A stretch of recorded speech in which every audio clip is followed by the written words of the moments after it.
세상을 바꾸는 정치 수다 팟캐스트 정치 알아야 바꾼다. 정치 알바 134번째 방송 시작하겠습니다. 이번 회에도요. 역시 안타깝게도 손혜원 의원님은 예산 소요 때문에 참석하지 못했고요. 안타깝습니다. 정청래 의원님 그리고 남태우 배우님과 함께 시작하겠습니다.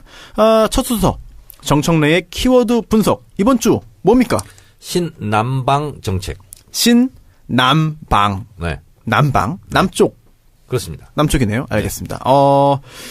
굉장히 좀 어려운 내용이 나오지 않을까 하는 걱정도 됩니다. 쉽습니다. 그렇습니까? 네. 쉽게 풀어서 설명해 주시면요. 저도 옆에서 있으면서 많이 배우겠습니다. 시작하시죠.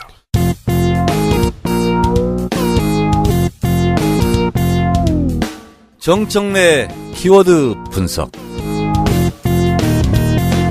문재인 대통령이 신북방 정책을 제기했었습니다. 그런가요? 러시아의 푸틴 대통령 만났을 때. 작년 9월 정도? 작년 9월이 아니죠. 아닌가요? 올해 9월이군요. 그렇습니다. 네네. 2달 전이네, 벌써. 작년엔 대통령이 그렇네요, 아니었죠. 네. 죄송합니다. 네. 마음속에는 2012년부터 대통령으로 생각하고 있었죠. 신북방 정책이니까 그러면 원래 북방 정책이 있지 않았겠어요? 네. 그건 노태우 대통령 때 북방 정책. 박철원하고 그렇습니다. 했던. 네. 중국, 러시아 등과 수교를 맺고 우리는 북부 지방의 나라들과 잘 지낸다. 뭐 이런 거죠.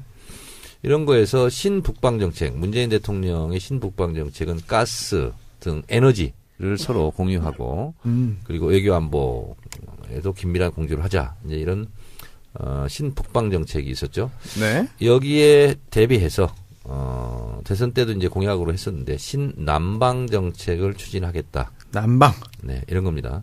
이걸 한마디로 압축 요약하면 안보는 미국, 그리고 경제는 중국, 네.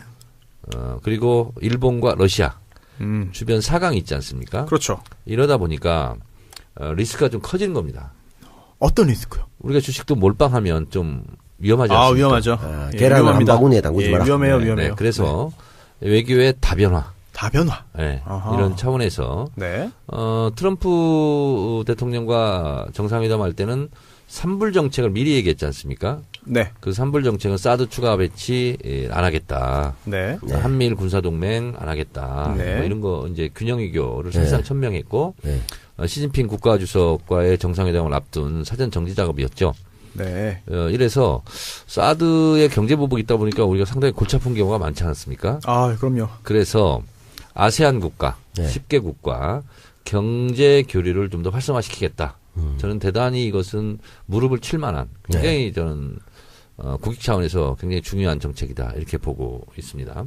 그래서 이 아세안 10개국과 앞으로 주변 사강과 맞먹는 그런 교류 협력 사업을 하겠다.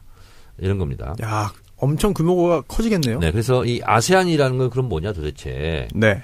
잠깐 설명드리면 네. 1967년 창립을 했는데요.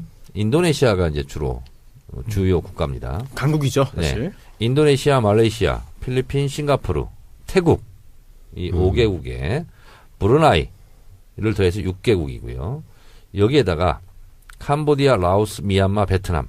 그러니까 우리 한반도 남쪽 지방에 있는 동남아 국가라고 생각하시면 되겠습니다. 이런 국가들로 이제 구성이 되는데요. 2015년에 공식적으로 출범했다고 그럽니다. 그러니까 지금 이제 막 이제 태동한 그런 이제 일종의 연합체죠. 근데 이 10개국의 규모를 봤더니요. 네. 국내 총생산 GDP 합계는 2조 4,355억 달러. 이게 세계 7위랍니다. 오. 인구는 6억 3천만 명으로 세계 3위랍니다. 어유. 그래서 청와대는 2020년까지 아세안과 교역 규모를 현재 중국 교역과 비슷한 수준. 그러니까 중국이 현재 2,100억 달러랍니다. 네. 그러니까 중국에 우리가 수출을 하는 게 우리나라 전체 수출량의 4분의 1입니다. 25%. 네. 그리고 미국, 일본, EU를 다 합쳐서 또 25%. 이렇게 됩니다. 그러니까 중국이 차지하고 있는 비중이 엄청나게 크죠. 네. 근데 이에 맞먹는 그런 교역 규모를 앞으로 확대해 나가겠다. 그럼 우리나라가 아주 잘 살게 되겠군요. 그렇습니다. 그리고 우리가 어떻게 보면 외교적인 측면에서도 굉장히 이제 어느 나라에 휘둘리는 것이 좀 비중이 줄어들겠죠. 다중외교. 그렇습니다. 그렇습니다. 이 신남방 정책 성공의 키는 인도네시아가 이제 주로 아시안 10개국 중에서는 가장 큰 나라죠. 인구도 엄청 많죠. 그래서 이제 인도네시아 GDP를 봤더니요. 1조 205억 달러, 세계 15위입니다. 아, 그 정도로 커요? 그 정도로 큽니다, 인도네시아. 와. 인구는 2억 5,500만 명. 아, 우리 5배. 네. 이것도 이제 세계 한 4위 정도 규모랍니다. 그러니까, 중국, 인도. 네. 그리고 뭐 미국. 뭐 이런 나라. 다음에 아마 인도네시아가 그 규모인 거. 굉장히 큰 시장이네요. 큰 시장입니다. 예. 그래서 인도네시아는 87%가 이슬람교. 네. 라서 세계 최대 무슬림 국가라고 이렇게 합니다. 네. 이 문재인 대통령이 인도네시아에 가서 이제 연설을 하죠. 네. 그래서 3P를 얘기합니다. 3P? 네, 3P. 마음과 마음이 이어지는 3P는 좋은 건데? 피플 공동체. 네. 프롬프트 박이 네. 3P인데. 안보 협력을 통해 아시아 평화에 기여하는 피스 공동체, 평화 공동체. 아, 예. 네. 호혜적 경제 협력을 통해 함께 잘 사는 상생 번영, prosperity 네. 공동체. 뭐죠, 그게? 상생 번영. prosperity. 어렵네요. 역시 또 사람이 먼저군요. 그렇습니다. people. 예. 그래서 이 3P를 얘기를 했는데 저는 이번에 이 문재인 대통령이 트럼프 정상회담을 하고 나서 곧바로 이제 아세안 순방위기에 갔는데 네. DMZ도 하루 더 못 가고 바로 갔습니다. 근데 에이펙 정상회담도 이제 참가하고 있는데 어쩌면 이렇게 정확하게 찝어서 이렇게 외교의 방향을 또 하나의 분수령을 이렇게 만드는가 하면서 저는 무릎을 쳤습니다. 신남방 정책. 어떤 부분에서 그러면 이게 정말 지금 상황에 굉장히 적합하고 좋은 그런 외교 정책이다 이렇게 판단하셨나요? 타이밍이 적절했던 것이 타이밍이 좋다. 제가 며칠 전에 이 신아시안 시대 이런 TV 프로를 하나 봤는데요. 베트남, 그다음에 인도네시아 이런 데 이제 실제로 생활상을 전해주는 프로그램이었는데 유익한 네. 프로그램이었습니다. 베트남에는 지금 어떤 게 소비가 지금 유행 조짐을 타냐면 뭐죠? 우리 홈쇼핑 있지 않습니까? 예. 인터넷 주문. 네. 이것이 막 지금 화랑기에 들어서고 있습니다. 그래서 거기는 아직 인터넷 결제 이런 걸 뭐 하지 않고 인터넷에서 주문을 하잖아요. 그래서 홈쇼핑 방송이 한 5개 된답니다. 이게 뭐 이야기 약간 새입니다만 한 5, 6년 전에 베트남, 캄보디아, 미얀마에 우리나라 홈쇼핑처럼 만든다고 해가지고 투자, 사기 네. 이게 성행해가지고 우리나라에 이것 때문에 정말 집안 망한 사람 되게 많아요. 네. 근데 지금 그것은 아주 초입기인데 지금 네. 어느 정도 정착을 해서 5개 홈쇼핑 방송 중에 1위가 우리나라 거랍니다. 그래서 이제 주문을 하잖아요. 네. 그러면 택배 기사가 네. 택배를 합니다. 그리고 거기서 현찰로 결제기네. 돈을 받습니다. 아, 현찰로. 그래서 그게 이제 유행이더라고요, 지금. 네네. 그러면서 좀 여유가 생기기 시작하면서 네. 소비가 활성화되고 있다. 그래서 이 아세안 사람들의 꿈이 중산층으로의 진입인데 네. 네. 현재 중산층이 8천만 명 정도로 집계가 된답니다. 어, 근데 몇 년 후에는 4억 5천만 명으로 폭발적으로 느는 거네요. 폭발적으로 느는 거죠. 소비가 이제 증대되는데 이 시장에 한국이 뛰어들겠다. 네. 그래서 저는 경제 블루오션이 이 아세안 10개국이지 않을까 지금 좀 듭니다. 지금 일본이 좀 앞서 나가고 있나요, 그러면? 그건 이 시장은? 모르겠는데 네네. 이 동남아시아 이쪽에 또 한류 바람이 또 불고 그렇죠. 아, 그렇죠. 있지 않습니까? 네. 그래서 이 한류라는 것은 사실은 경제 선봉대거든요. 인도네시아는 그 태진아 씨 아들 이루. 네. 네. 이루가 최고 인기 가수고 그렇답니다. 예. 우리나라와 약간 좀 다른 그런 게 좀 있어요. 근데 이제 인도네시아는 한 90% 이상이 자동차가 일제입니다. 그 이유가 뭐냐면 네. 일본이 인도네시아에 고속도로를 공짜로 깔아줍니다. 아, 그래요? 그리고 대신 우리 차만 사. 아, 그래요? 네. 우리한테는 식민지 만들어서 철도 깔았는데 네. 거기는 그냥 먼저 주고 큰 장사를 했네요. 저도 인도네시아를 저는 여행은 사실 한 번도 못 가보고 출장으로 2박 3일 있어봤는데 자원이 엄청 많아요. 네. 진짜 노천 탄광이 있어요. 네. 그래서 그냥 석탄 위를 그냥 걸어다니면서 그냥 바로 파가지고 배에 실어가지고 수출하는 거예요. 네. 대단한 나라입니다. 사실 자원 규모가. 제 친구도 개성공단 쪽에 있다가 엄청난 손실을 갑자기 문 닫는 바람에 엄청난 그 손실을 입었는데 인도네시아로 갔어요. 네. 그래서 거기서 지금 국내 대기업 쪽에 뭐 이 일을 담당하는데 상당히 연봉도 높고 그래요? 또 한 50층 이런 데 살더라고. 그래서 내가 와 이게 인도네시아가 대단하구나 하니까 야 웃기지 마라 여기 대단한 시장이다. 그리고 난 그렇게 좋은 데 사는지도 몰랐어. 좋은 게 많더라고요. 네. 그래서 베트남, 인도네시아, 말레이시아, 싱가포르, 태국 이런 쪽 있잖아요. 네. 여기가 이제 우리보다는 경제력이 많이 떨어지긴 하는데 그렇죠. 지금은. 어찌됐든 우리 대한민국에 대한 그 호감도가 또 나쁘지 않고. 맞아요. 그래서 네. 그 동남아시아에서 봤을 때는 우리로 또 인력 수출을 많이 하고 있지 않습니까? 네. 여기서 많이 그렇죠. 노동자들이 네. 와서 네. 일을 하고 있고. 그래서 어떻게 보면 코리안 드림 이런 꿈과 희망을 가지고 있죠. 그래서 우리가 이 시장을 개척한다는 것은 우리의 블루오션이 될 수 있다 생각합니다.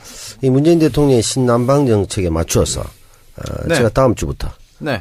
대구에서 인도 방글라데시 영화제를 합니다. 아 그래요? 예. 오. 그러니까 이게 참 문화 교류도 중요하거든요. 그 인도 자체- 방글라데시? 예, 인도하고 방글라데시 여기 아니잖아요. 방글라데시는 아닌데. 예, 예, 인도도 되게 아니잖아. 그렇네요. 아무튼 잘- 합니다. 잘못 네. 얘기했습니다. 신 서방 정책 아니 네. 동방인가? 하여튼 그 합니다. 이런 이제 문화 교류가 굉장히 그 자체로는 돈이 안 되는 것 같지만 실제로 그리고 거기에 이제 대구 쪽에 일하는 그 뭐 인도나 인도네시아 뭐 파키스탄 뭐 방글라데시 이런 분들이 노동자들이 자국 영화를 보러 오는 거죠. 예. 근데 이 공교롭게요. 네. 신북방 정책과 신남방 정책을 선으로 연결하면 네. 제2자가 됩니다. 아, 제의가 됩니까? 제2. 그 일본 약 올리려고 그러는 겁니까? 제2. 아 지도상에. 네, 지도상 아, 네네. 제의자. 그래서 이 문재인 일본만 정책 피해가네요. 약 올리는 거예요, 그렇습니다. 진짜. 문재인 정책이 제이노믹스지 않습니까? 네. 제이노믹스. 제인노믹스. 아, 네네. 네. 그래서 이 제이. 제2정책이 제2정책. 맞네요. 신남방 정책. 오. 그렇군요. 청와대 공식 해소인가요? 그냥 제가 한번 생각해봤습니다. 약간 그 우산 모양으로 같네요. 우산 손잡이 그래요? 쫙 내려온 제의자. 알겠습니다. 아니 지금 굉장히 이번 신남방 정책의 어떤 중요성, 가치, 앞으로의 미래를 잘 설명해 주셨고 혹시 이번 예. 그 순방 기간 동안에 예. 좀 네티즌들이 많이 관심도 보였고 또 뭐 환호했던 그런 장면들이 굉장히 많았거든요. 남배우님은 뭐 어떤 게 좀 기억에 남으세요? 비를 맞으며 기념식수를 했던 어디서죠? 장면. 인도네시아에서. 인도네시아에서 네, 예, 그리고- 국빈 방문했을 때. 그리고 이게 우리가 말씀하셨던 지금 것하고 상당히 유사한데요. 두 정상이 쇼핑몰을 네. 방문을 해서 쇼핑을 하는데 네. 위도도 대통령이 네. 손수 운전하는 카트를 타고 쇼핑몰로 이동했답니다. 그때- 그러니까 MB가 몰았던 네. 카트하고는 다른. 그렇네요. 아니 네. 그때 그 카트에 앉아가지고 그 두 예. 정상의 그 웃는 장면을 제가 사진을 봤는데 아니 이게 되게 오랜 친구끼리 만난 듯한 느낌? 되게 그런 가식적이지 않은 그런 그 모습이 느껴졌고 또 이제 그 기념식수 할 때도 나무 심을 때도 우산을 예. 각자 하나씩 쓰고 있었잖아요. 예. 근데 인도네시아 대통령이 문재인 대통령이 이제 그 삽을 이제 하니까 그 우산을 또 씌워주고 있었습니다.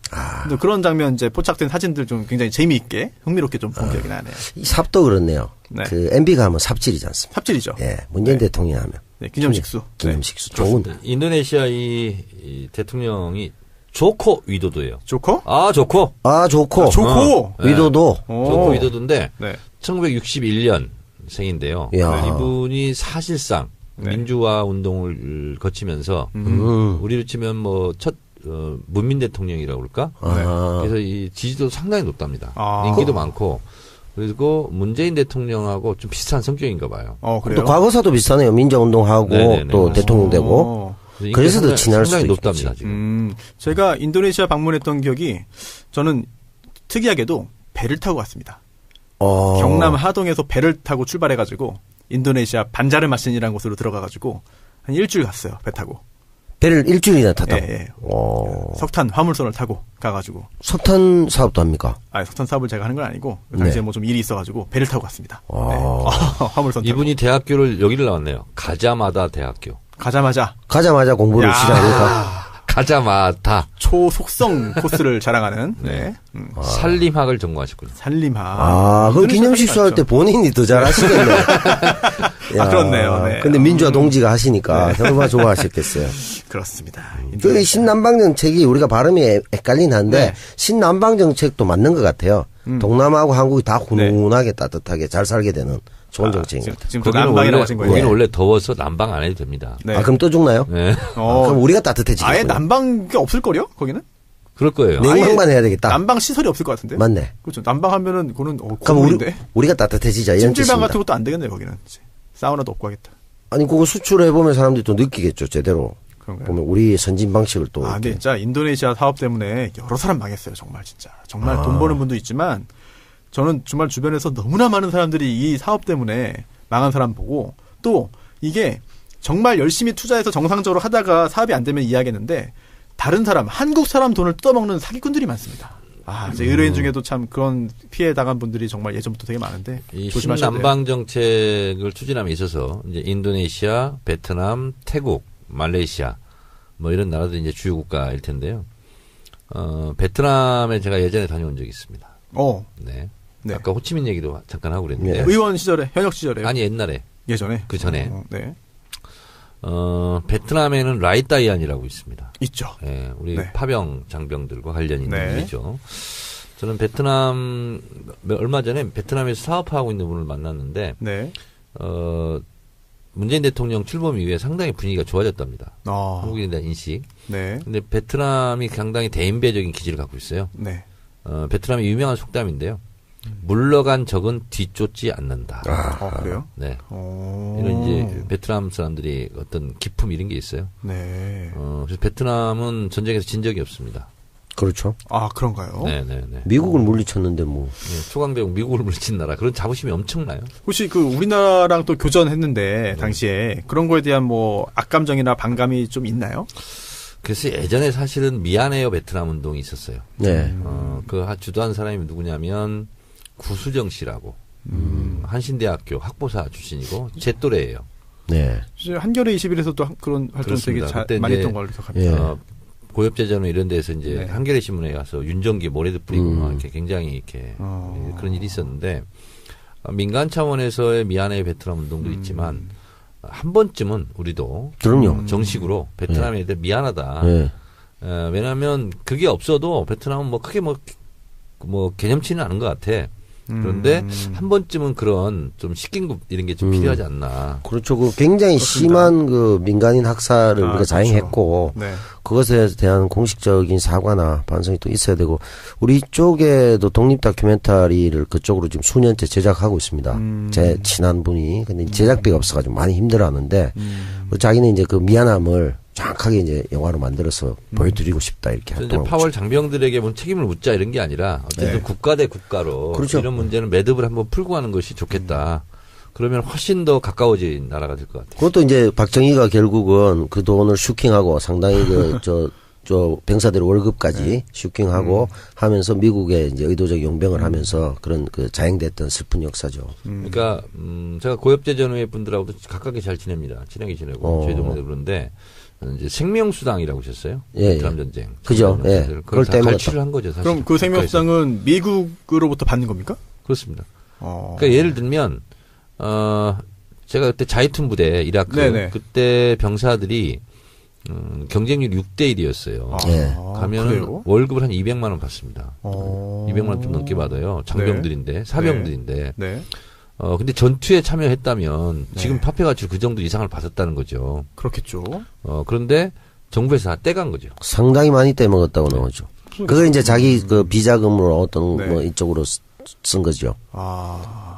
그런데도 동상 세우고 있네요. 그러니까 참 슬픈 일이죠. 그래서 이제 고엽제전후의 파병 장병들을 만나면 제가 그래요. 이것은 국가를 대상으로 손해 보상이 아니다. 이것은 정당하게 국가가 뺏어간 돈을 반환 청구를 해야 된다. 근데 그렇게 민사적으로 나가면 사실 시효가 다 끝나가지고 그렇습니다. 쉽지가 않을 겁니다. 특별법 이런 걸 통하지 않으면 불가능하죠. 그렇죠. 역시 정 의원님이 역시 여러 가지 분야에 대해서 고민도 많이 하시고 그런 것 같습니다. 필리핀도 이번에 그 아세안의 주요한 국가인데 또 동남아 3개국 순방에 포함되어 있지 않았습니까? 이제 마지막 일정으로. 네, 인도네시아, 베트남, 다음 필리핀이었는데요. 이제 필리핀도 사실 중국에 좀 많이 가까워진 것 같아요. 두테르테가 중국과 확 이제 가까워지면서. 그래서 우리도 좀 균형 잡힌 외교를 하기 위해서는 필리핀과 좀 관계도 좀 더 지금보다 더 개선해야 될 것 같은데, 이건 어떻습니까? 코피노. 코피노 문제. 코피노. 예. 이게 코피노가 뭐예요? 그러니까 우리나라 코리안 남성들이 필리핀. 예. 남성들이 필리핀 코피노. 살다가 네. 라이트다이안 비슷하게. 네, 그래서 그렇지. 예. 출산만 하고 결국은 버리고 도망가는 사람들이 꽤 많거든요. 지금도. 그래서 어글리 코리안 이미지를 네. 심하게 심었죠. 이게 사실 그래서 필리핀에 그래서 한국인을 되게 안 좋아하는 그런 반한 감정이 좀 일고 있대요, 사실. 이런 부분도 정부 차원에서 뭐 조치를 좀, 물론 정부가 막을 수 있는 일은 아니지만 뭔가 좀 조치가 좀 있으면 더 좋지 않을까라는 생각도 한번 주제넘게 한번 해봤습니다. 사실 지난번에 정청래 의원님께서 중국 관련된 이야기를 하시면서 여러 가지 중국어를 저희에게 또 보여주셨죠. 네. 네. 저는 사실 팟빵 게시판 댓글을 다 봅니다. 네. 한 번 보는 것도 여러 번 봅니다. 그랬더니 지적이 있었습니다. 네. 중국 하지 마라. 성조가 다 틀린다. 저는요. 네. 성조를 무시합니다. 아니 중국어 성조 틀리면 못 알아들어요. 이 나이에 성조까지 다 하려면요. 네. 중국어를 한마디도 못합니다. 그래요? 그래서 제가 중국에 1년간 네. 유학하면서 네. 중국말만 배웠거든요. 네네. 중국어만 했는데 성조까지만 하려다 보니까 네. 물론 이제 선생님들은 하라고 그러죠. 당연하죠. 나는 동시통역사 할 것도 아니고 뭐 뜻만 해석하면 네. 된다. 그냥 알아만 들으면 된다. 아니 전 의사소통만 하면 된다. 제가 다 속았잖아요 그때. 남배우님 속았죠. 우리는 뭐 철저히 유린당했죠. 어쩐지 들을 때 약간 좀 이경규 중국어 같은 느낌이 근데 들었어요. 제가 발음은 정확합니다. 아니 발음의 성조가 그래서 물론 성조까지 다 해야 되는데 네. 미국 사람이 한국말 하잖아요. 네. 언어를 하잖아요. 그쵸. 근데 무슨 말인지 알아듣잖아요. 네. 저는 네. 그게 목표이기 때문에 네. 성조는 다 알아서 들어줍니다. 중국 사람들이. 그래요? 네, 정확하지는 않죠. 역시 뭐 정치인이시네요. 네. 예, 끝내 반성을 모르시네. 예. 그렇네요. 이제 리커창 총리와 또 뭐 파인 정치에도 발음은 정확하다. 정말 그래서 이제 식당 같은 거 하잖아요. 네. 조선족들 중국 사람 네. 이렇게 오잖아요. 네. 그럼 내가 이제 안 까먹으려고 안 까먹으려고 물어봐요. 뭘요? 니 차오시엔 주마? 니 조선족이냐? 그럼 이제 그렇다고 그래요. 네. 니 서머스 라일러. 그러면 너 얼마 됐냐 온지. 이게 물어보잖아요. 네. 그러면 다 얘기해요. 중국어 잘한다고. 그럼 중국말로 대답합니까? 그러면 그럼 다 알아들으세요? 그럼요. 진짜요? 수니엔 돌러. 그러면 15년 이상 됐다 이런 얘기예요. 이제 약간 신뢰도가 떨어졌어. 지난번 댓글 사태 이후에. 아니야 15년. 네. 뚜어는 많다 이런 얘기거든요. 그러면 마늘 다짜예요, 뚜어가? 그렇죠. 뚜어. 이상하게 그 정년이 발음은 다 들려. 들리니까 얼마냐? 이상해. How much? 그럼요. 이건 뭐냐면 뚜어 사오치엔 그러거든요. 네. 뚜어는 많을 따. 네. 소는 네. 얼마나 적다. 예. 소. 다소. 네. 치엔. 전. 돈이 다소. 이런 뜻이거든요. 점점 늪으로 빠지는 느낌인데. 근데 이상하게 왜 들리죠, 자꾸? 뚜어 사오치엔. 중독성 있어요. 뚜어 사오치엔. 온지 13년 됐다. 그거는 뭡니까? 스산. 15만 아는 게 13도 아시는 13이에요, 거예요. 스산? 그렇죠. 다 아시는 거예요. 스산. 네. 스산 니엔 돌라. 중국어 잘하시는 분들 팟빵 네. 댓글에 10점 만점에 몇 점인지 댓글 남겨주시기 바랍니다. 5년 돌라. 네? 이게 뭐냐면 5년 이상 이런 거고요. 그래요? 뚜었다 니엔지. 몰라요. 뚜었다 니엔지는 how old are you? 몇 살이냐? 진짜? 몇 살이냐? 뚜었다. 뚜었다? 뚜었다. 뚜었다는 뭐예요? 마늘 타. 뚜었다? 모르겠다. 알겠습니다. 리커창 총리와 회담을 했나요? 했습니다. 했네요. 네, 했네요. 네. 네. 무슨 말 했나요? 오늘까지니까. 리커창 총리가 제가 뭐 중국어를 모르니까 풀이를 좀 해드리겠습니다. 예, 봄이 오면 강물이 따뜻해지고 강물에 있는 오리가 먼저 봄을 느낄 수 있다라는 말을 했다고 합니다. 여기에 화답해서 문재인 대통령 뭐라고 했습니까? 꽃이 한 송이만 핀 것으로는 아직 봄이 아니다. 온갖 꽃이 함께 펴야 진정한 봄이다. 자, 이때 꽃은 네. 중국에 상징하는 꽃이 있습니다. 뭐요? 잉춘화. 잉춘화? 임춘화는 영은 뭐냐 환영할 때 영. 예. 봄춘 꽃화자. 그래서 예. 잉춘화. 이게 이제 봄이 알리는 소식이죠. 예. 우리나라도 봄이 오면 어떤 꽃이 피죠? 진달래, 개나리. 개나리 꽃을 잉춘화 이렇게 얘기합니다. 중국에서요? 네, 그렇습니다. 거기도 여자 이름 같아가지고. 예. 네. 임춘화? 간첩 사건 감초 잉, 조작 잉. 사건. 예. 잉. 아, 네. 환영. 네네. 임춘 아, 영. 환영을 단길 영. 후환잉 이렇게 얘기해야 돼요. 잉춘후화. 임춘 애가 있었죠. 임춘 애가 라면 먹고. 그 라면 먹고 예. 안 했대요, 그 말. 안 했는데 얼마 그 전에 임춘 씨가 오버돼가지고. 얘기했어요. 아, 그런 맞아. 말 한 적 없다고. 나 잘 먹고 뛰었다고. 근데 그 수십 네. 년간 굉장히 불쌍한 사람 송강호 씨 만들어가지고. 때문에 그런 거 아니에요, 지금. 네. 넘버 3 넘버 3 때문에. 때문에 지금. 네. 알겠습니다. 정청래의 키워드 분석, 신남방 정책 재밌게 들었고요. 앞으로도 문재인 대통령 또 문재인 정권이 이제 북방 정책뿐만 아니라 야세안 쪽, 이제 그 남쪽 남방 정책도 어떻게 또 멋있게 펼쳐나가는지 응원과 함께 기대하면서 지켜보면 좋을 것 같습니다. 광고 듣고 오겠습니다. 자, 이제 남은 시간은요. 정치권 주요 이슈 많습니다. 다룰 게 많아요. 여러 가지 일들이 있었습니다. 하나하나 꼼꼼히 두 분과 함께 짚고 따져보겠습니다. 우선 어떤 것부터 할까요? 유승민 바른정당 전당대회가 있었고 유승민 대표가 선출됐습니다. 의원 수는 11명이죠. 11명으로 확 쪼그라들었는데 자, 사실 유승민 바른정당만 놓고 보기에는 뭐 그렇게 큰 이슈가 없어 보이는데요. 하지만 이게 국민의당하고 좀 한번 같이 엮어서 보면은 좀 더 얘기거리가 많아지지 않을까 싶습니다. 자, 안철수 대표와 유승민 신임 대표가 회동을 한다고 하죠. 만나서 혹시 정말 양당의 합당 관련된 그런 그 결과를 내놓지 않을지 굉장히 좀 궁금합니다. 정 의원님 어떻게 보시나요? 합당. 아, 못합니까? 네. 왜요? 합당을 하려면 분당부터 해야 됩니다. 아, 그래요. 못할 겁니다. 합당하려면은 의원총회에서 결의해야 되나요? 합당하지 않아요. 그렇죠. 그렇죠. 분당부터 일단 갔다 와야 됩니다. 그래요? 그럼 합당 절차가 어떻게 되죠? 그 최고위원회에서 일단 승인받고 그 다음에 통합 전당대회를 해야죠. 전당대회까지 네. 주주총회 같은 거군요. 정당의 합당이나 소멸 이런 것은 전당대회를 통해야 됩니다. 그럼 전당대회에 올리기 위해서는 사전 절차는 또 어떤 게 있어야 되나요? 그럼 뭐 의원총회도 해야 될 거고 뭐 난리가 네. 나죠.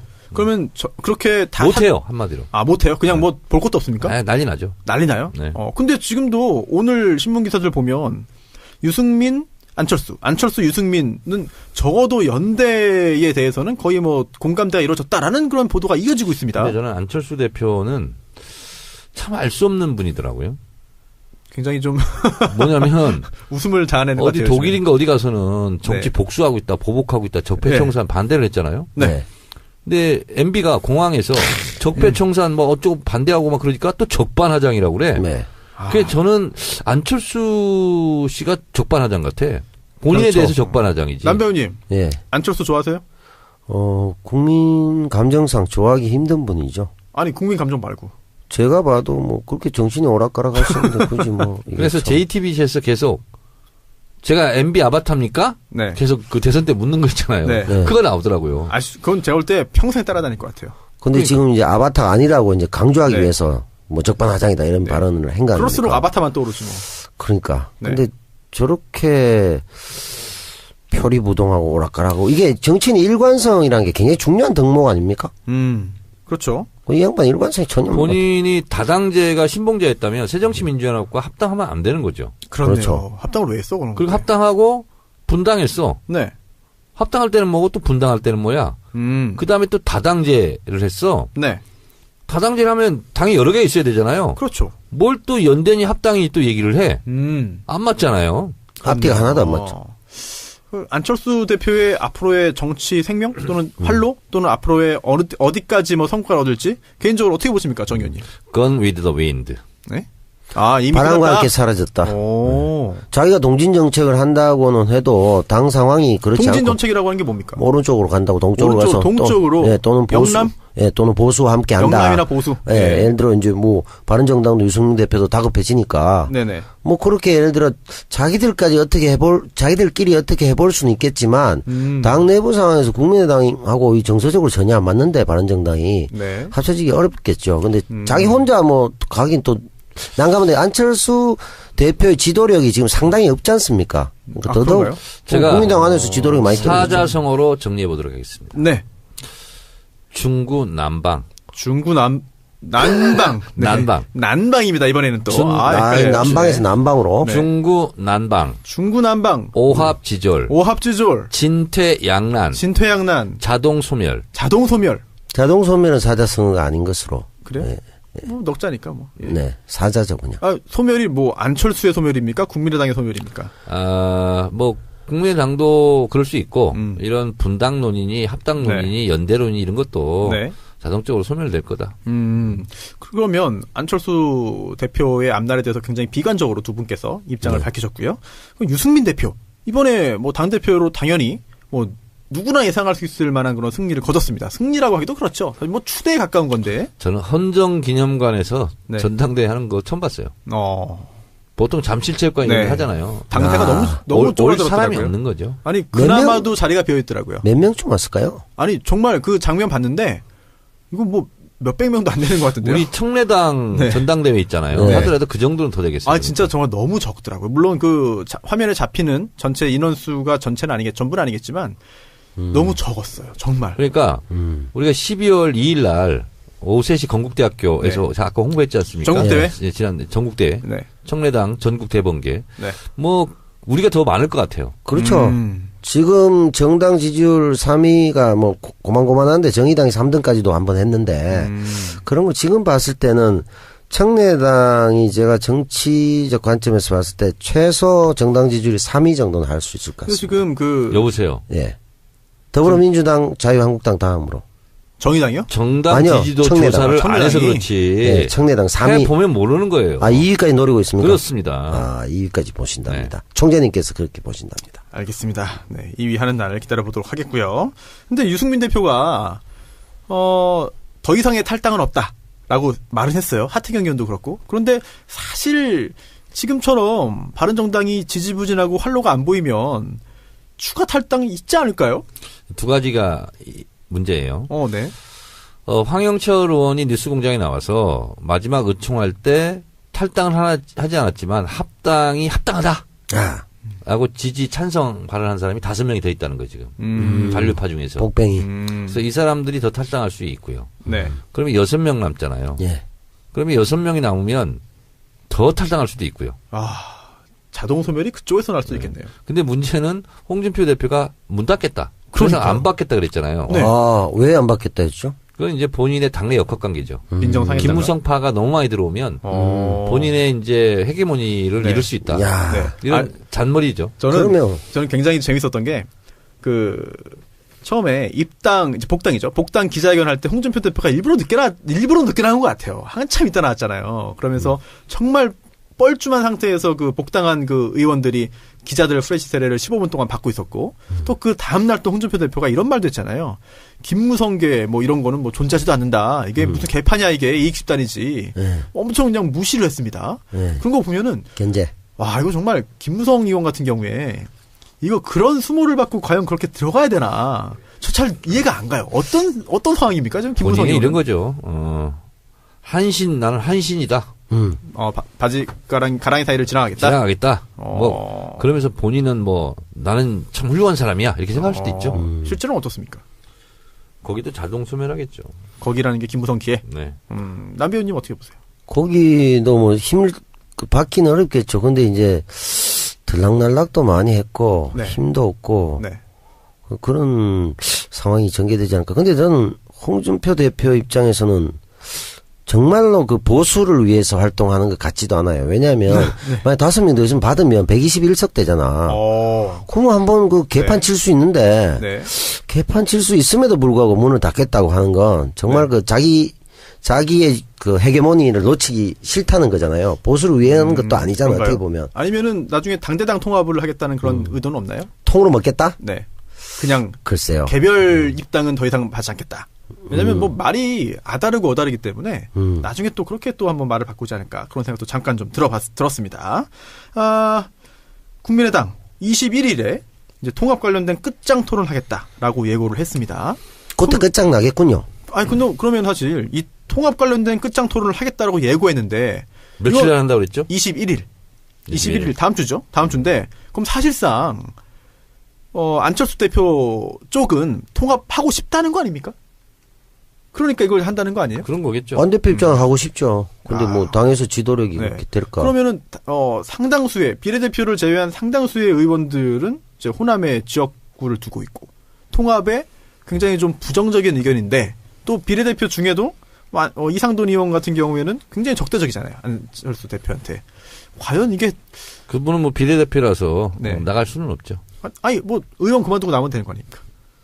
그럴 것 같지는 않아요. 그런가요? 아, 그 의원 자리는 꼭 하고 싶어하는 그런 건가요? 그렇군요. 그분은 좀 엉뚱하게 센 말을 많이 하대요.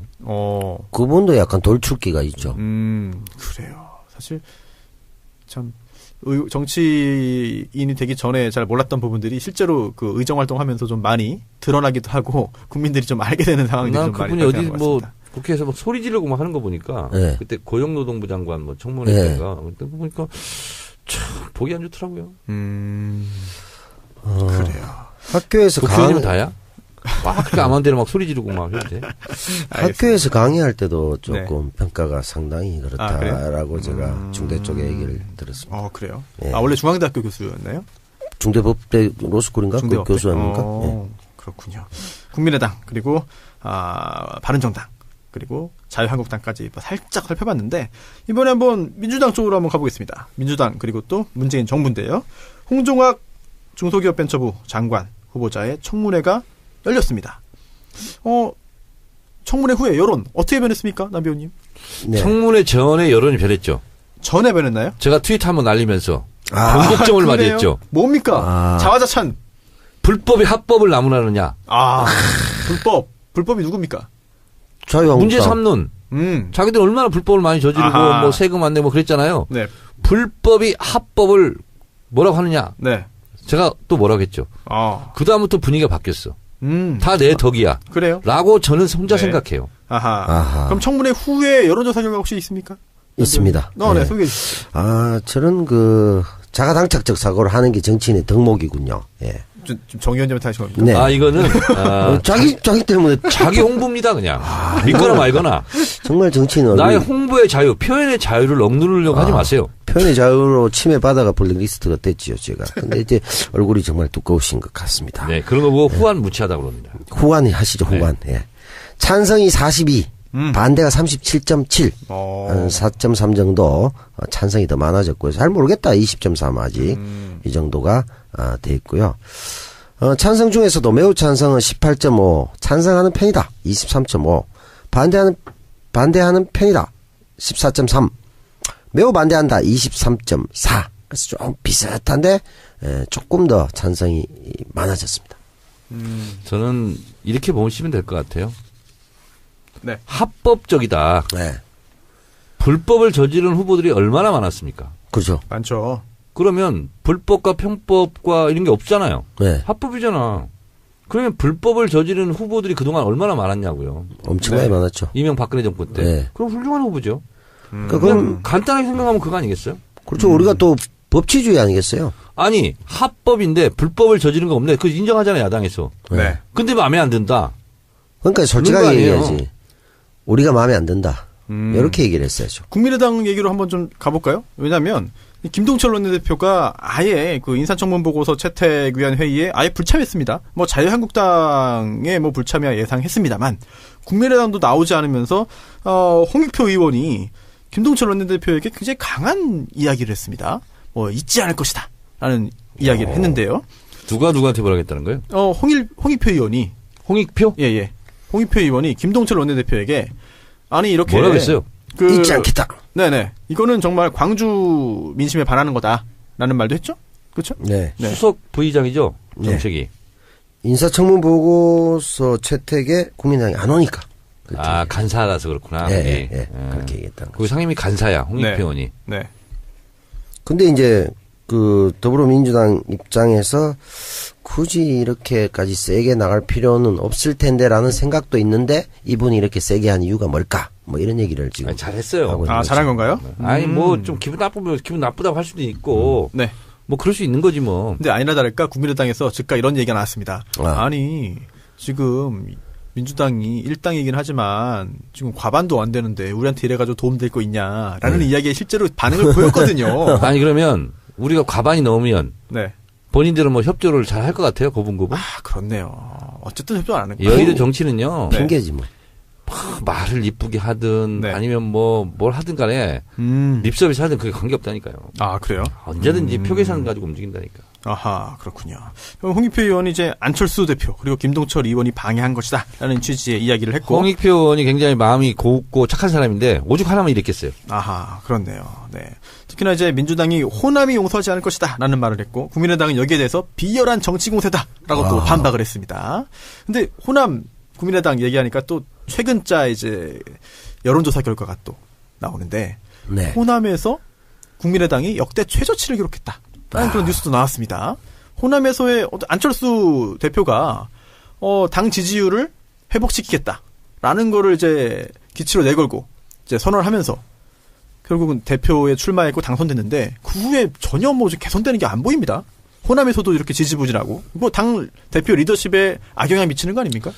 그러니까 지금 시대 흐름을 국민의당이 자꾸 놓치는 거예요. 뭘 놓친 겁니까? 문재인 대통령에 대해서 네. 자유한국당, 바른정당이 계속 공격했던 게 뭐예요? 뭐였죠? 남북관계, 외교 이런 문제 아니었어요. 아. 네. 이번에 다 불식을 시켰잖아요. 그렇죠. 제가 판도라에서 명언을 남겼지 않습니까? 다시 한번 해주시죠. 트럼프는 실익을 챙겼고 네. 문재인 대통령은 신뢰를 쌓았다. 아, 그러니까 멋있네요. 맞죠. 국민들에게도 굉장히 안정감과 신뢰감을 준 거예요. 네. 그 지지율이 그러니까 80%가 넘고 막 이러잖아요. 그렇죠. 이런 상황에서 문재인 정부의 폭주를 막겠다. 네. 뭐 이런 기조잖아요, 지금 안철수 아하. 대표가. 네. 이런 거 보고 헛다리라고 그러는 거죠. 헛다리. 네. 헛다리 짚는 거죠. 그래요. 알겠습니다.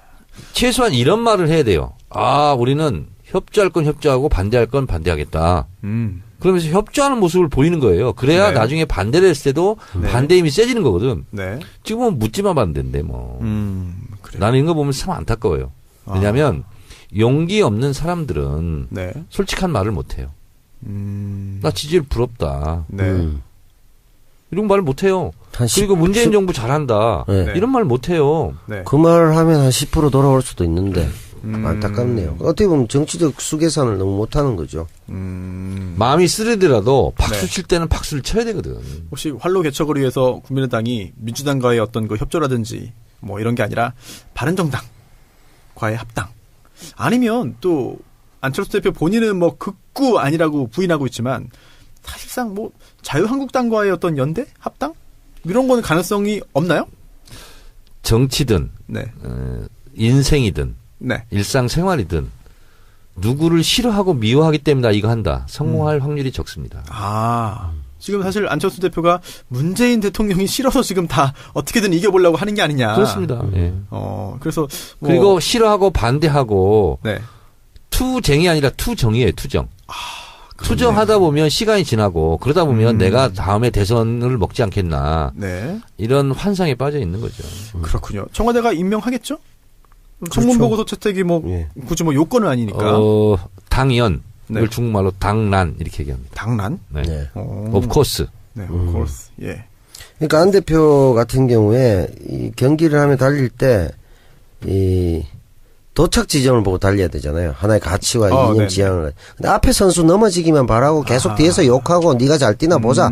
이런 행패만 부리고 있으니까 페어플레이도 아니고 제가 보기도 안 봤을 좋은 거예요. 때는 앞에 선수 차라리 보고 달리면 좋겠는데 네. 앞에 선수를 보고 안 달려요. 그건 욕을 뭘까요? 하고 예를 들면 있잖아요. 올림픽으로 치면 네. 마라톤으로 치면 뒤로 뛰고 있습니까? 메인 스타디움 가서 네. 이제 42.19km 뛰고 이렇게 해야 되잖아요. 네. 근데 지금 보니까 숲길에 가서 헤매고 있어. 딴 길로 갔다. 코스가 아니야 지금. 경로 이탈했네요. 그러면. 네, 경로 이탈. 그리고 이제 마라톤 경기인데 자기는 트레킹이다 우기고 있는 그런 상황. 크로스컨트리로 바뀌고. 그러니까 크로스컨트리라고 우기고. 그렇군요. 네. 알겠습니다. 바이애슬론이네요. 네, 뛰다가 총 쏘고. 네. 맞네요. 네. 야 스포츠에 해박하시네. 네. 아이, 뭐, 바이애슬론 안다고 뭐. 중국어에 해박한 정 의원님이 좀 부럽습니다. 사실. 중국을 해박하지는 않고요. 제가 네. 아는 단어만 몇 개 알 뿐입니다. 겸손하시기까지. 아, 성조는 틀리지만 겸손하신 예. 정청래 의원님의 중국어 특강까지 예, 들었습니다. 많은 지적 부탁드리겠습니다. 아, 댓글에 정말 써주세요, 정말. 예, 많이 나올 것 이게 같습니다. 정말 맞는지, 이렇게 말하면 중국이 알아듣는지. 저는 뭐 성조기, 성조 뭐 이런 거 정말. 나오면 좀 불편합니다. 원래부터 그쪽은 안 좋아하십니다, 이분이. 아, 그래요? 예, 미 대사관 그런 했으니까 그렇네요. 폭탄까지 하셨는데. 아니, 정청래 의원님만 그런 게 아니잖아요. 예, 네. 성조를 싫어하십니다. 알겠습니다. 저도 싫어합니다. 네. 또 하나. 권선택 대전시장. 아, 이분 이제 오늘이죠. 이제 네. 징역형, 정치자금법 위반으로 징역형이 확정됐습니다. 대전시장 이임식을 했죠. 아예 했나요? 이 방송이 나갈 때. 대행 체제로 지금 아니, 이임식을 하는 거예요. 이임식을 했나요? 시장을 그만둬요, 이제. 그렇죠. 예. 아, 이게 재판이 굉장히 좀 복잡하게 진행이 됐어요. 좀 이제 전화 홍보 사무실을 냈는데 그게 사전 선거 운동이다라고 해가지고 1, 2심에서 기소됐는데 1, 2심 다 유죄 판결을 받았지만 대법원에서 파기환송됐습니다. 무죄 취지였죠. 선거법 위반 부분은 무죄다. 네. 그런데 파기환송돼서 그 다음에 검찰이 공소장에 공소 사실을 추가합니다. 정치자금법 위반이다. 그것도 추가했는데요. 이 부분 정치자금을 부정하게 받았다라고 해서 이 부분에 있어서 징역 6월에 집행유예 2년이 선고되었고 여기에 대해서 권선택 시장이 이제 다시 상고했지만 오늘 대법원에서 상고가 기각되면서 결국 정치자금법 위반 혐의가 유죄로 확정됐습니다. 자, 재판이 굉장히 여러 차례 진행이 됐는데 정치자금법 위반은 네. 금고형을 받을 경우는 네. 이제 그 직을 상실하죠. 네, 그렇습니다. 거기다가 처음에 징역 6개월에 집행유예 2년 받았잖아요. 네. 근데 오늘은 징역형이 확정됐다고. 네. 아니, 예, 같은 집행유예요? 집행유예도 네. 하긴 징역 징역형이라 6월에 집행유예 2년. 사는 건 아니지만 네, 맞네요. 그렇습니다. 네. 사실 집행유예라는 게 이게 형벌이 아니고 징역 6월형이거든요. 그리고 그 징역 6월형에 집행만 2년 2년 유예한다 때문에 이거잖아요. 집행유예는 사실 그 형은 아닙니다. 네, 그렇네요. 그래서 지금 권성태 시장이 사실 저는 뭐 대전에 살지 않기 때문에 지인도 없고 그래서 댓글로만 이제 그 여론을 좀 파악합니다. 네. 주로 이제 MLB 파크에 불펜, 네. 불펜에 주로 가시는군요. 파리쿡. 네. 파리쿡이 굉장히 재밌습니다. 파리쿡은 뭡니까? 모르세요? 뽐뿌는 안 가요? 뽐뿌는 잘 안 가요. 제 글은 가끔 뽐뿌에 그래? 예. 가서 이렇게 인용되더라고요. 그래서 그걸 뽐뿌질이라 하죠. 네. 그렇죠. 예. 네. 그 불펜하고 파리쿡을 통해 가지고 그 여론의 동향을 좀 이제 파악을 하는데 이 권성태 전 시장이죠. 시장에 네. 대해서 그 트램을 건설을 이제 도입하기로 네. 경전철 뭐 같은 건가요? 비슷한 네. 건가요? 예, 그거를 그래서 거기에 대해서 대전 시민들이 약간 좀 반발하고 불만을 갖고 있는 분들이 많이 꽤 있었던 것 같더라고요. 그런데 권성태 시장은 어떤 분이었어요? 저는 잘 모르겠어요, 사실은. 중앙 정치에서는 좀 관심이 좀 멀었던 분인가요? 17대 국회 입사 동기입니다, 저랑. 그래요? 잘 알죠. 친분이 좀 같은 있겠군요. 대전인 출신이고. 그렇네요. 그러네요. 네. 그리고 이제 대전시장에 도전했다 실패하고, 네. 그다음에 이제 탈당했다가 그 자민련 있죠. 네. 네. 자민련이었죠, 이 사람. 네. 네. 그래요? 그래서 그때 또 창조한국당 있잖아요. 문국현. 네, 18석, 2석 이렇게 합쳐서 네. 선진 창조 모임. 네, 합해가지고 그 교섭단체를 구성했던 아주 네, 재미있는 상황. 자유선진당하고 네. 그때 원내대표 했었죠. 그래서 그래서 그때쯤 텔레비에 많이 나왔어요. 그래요. 그러다가 다시 이제 문재인 대통령을 지지해가지고 네. 우리 당으로 와서 대전시장을 이제 됐고 네. 네. 그리고 나서 문재인 후보 지지를 열심히 했던 네. 그런 분입니다. 사실 이번에 공소장이 변경되면서 이제 공소사실 추가되면서 유죄 판결 받은 게 선거운동 유사기구에서 이제 회비를 받았다. 이거 모은 회비를 받은 게 불법 정치자금 수수다라고 한 건데 네. 1억 5천만 원 정도 받은 것 같습니다. 그런데 이게 사실 법적으로도 논쟁이 좀 있긴 했던 것 같아요. 그래서 과연 이거를 불법 자금으로 볼 수 있겠느냐? 이걸 회비로 받은 거 아니에요. 네네. 회비로 받은 것도 아니지. 그래서 그 어떤 포럼에서 운영비를 쓴 거 하지 않습니까? 근데 이제 그게 권선택 후보를 지지했다, 사전선거운동 했다, 이렇게 엮인 거예요. 네. 그랬다가 다시 그건 무죄가 났고, 선거법 네. 부분은. 그렇죠. 그리고 정치자금을 수수했다 그러는데, 네. 본인이 이걸 수수했을까요? 글쎄요. 회비를 그냥 쓴 거 아니에요, 포럼. 네. 운영비로. 네. 그건 저는 좀 석연치 않더라고요. 그래서 이게 대법원에서 판결이 나왔기 때문에 앞으로도 굉장히 중요한 기준이 되는데, 정치인들이 뭐 현역이든 아니든 뭐 주로 이제 원외에 있는 그런 그 정치인들도 포럼 같은 거 여러 개 구성해가지고 운영하잖아요. 네. 뭐 주변에서 만들어서 하기도 하고 후원하는 개념으로라든지 아니면 응원하는 개념으로 아니면 그 정치인이 직접 본인이 이제 조성해가지고 세를 불리거나 아니면 그 인맥을 관리하거나 이런 걸로 활용하지 않습니까? 그러니까 예를 들면 담쟁이 포럼 네. 이렇게 있을 수 있잖아요. 예. 그럼 회비를 내고 다 운영할 수 있잖아요. 그렇죠. 근데 그게 정치자금법 위반? 네. 좀 그렇잖아요. 그래서 이게 과연 이런 그래서 권선택 시장이 뭐라고 했냐면 대법원의 판결을 존중한다. 네. 근데 이제 이렇게 판결 난 부분에 대해서는 좀 아쉽다. 그렇습니다. 어떻게 정치하냐. 이제 이렇게 볼멘소리를 했죠. 똑같은 기준을 적용한다면은 사실은 역시나 유죄 판결을 받을 만한 정치인들이 굉장히 많이 있을 것 같은 생각도 듭니다. 네. 특히나 포럼 같은 경우에는 뭐 안 하는 정치인이 거의 없다고 봐야 되지 않나요? 손혜원 의원님은 없나? 없습니다. 그렇군요. 정 의원님은 없어요? 없습니다. 없어요? 아, 그렇군요. 청래당 같은 경우는 어떻게 되냐니까. 팬클럽이니까. 아이, 뭐 다 청래당이에요, 지금. 예? 알겠습니다. 팬클럽이었고요. 네. 팬클럽 회장이 누군지 아세요? 정청래 팬클럽 회장? 정청래. 정청래입니다. 맞았어요? 네. 역시. 야. 왜냐? 정청래 팬클럽이면 정청래를 가장 많이 사랑하는 사람이 회장이 돼야 되는 거 아니에요? 그렇군요. 아무리 봐도 정청래는 제가 네. 제일 사랑해. 그래서 제가 회장이 된 거죠. 회원들이 아무도 네. 이의 제기를 못했어요. 나보다 더 나를 사랑하는 사람이 있으면 나와보라 그래. 못 나오죠. 야. 그렇군요. 보통 독재 논리 아닙니까? 아니죠. 뭐 이 나라를 운영하는 사람 나밖에 없어. 이러고 대통령 하는 거네. 이성적인 논리적인 설득 구조를 갖고 있잖아요. 아니 남태호 배우. 예. 당신을 누가 제일 사랑합니까? 당신 글쎄요, 아닙니까? 세상 어딘가 있지 않을까 생각. 이런 말이 있어요. 예. 자기 자신을 사랑하지 않고 남을 사랑하기 어렵다. 그래서 먼저 자기 자신부터 사랑해라. 알겠습니다. 제 자신을 잘 모르겠습니다, 일단. 네, 알겠습니다. 혹시 그 권성태 시장이 이제 만약에 문제 없었다고 한다면은 다시 한번 이제 그 재선에 도전했을 것으로 보이는데 예상이 되는데 하지만 불가능한 상태가 됐으니까 혹시 대전시장 자리를 노리고 준비하는 그런 민주당 인사들 뭐 소문이 좀 돌고 있나요? 뭐 본인 의지와 관계없이 합한 방향을 많이 오르죠. 아 그래요? 아직까지는 구체화된 건 아니고. 뭐 어떤 희한한 댓글은 저보고도 네. 와서 뭐 하라 이런 얘기도 있습니다. 아 대전시장을요? 대전 제가 보문고등학교 출신이잖아요. 보문고등학교 세가 또 상당하거든요. 그래요? 저는 근데 생각이 없습니다. 알겠습니다. 그래요. 네. 뭐 임명직은 안 하지만 선출직은 하셔야 되니까. 저는 선출직 그 스타일이에요. 그래요.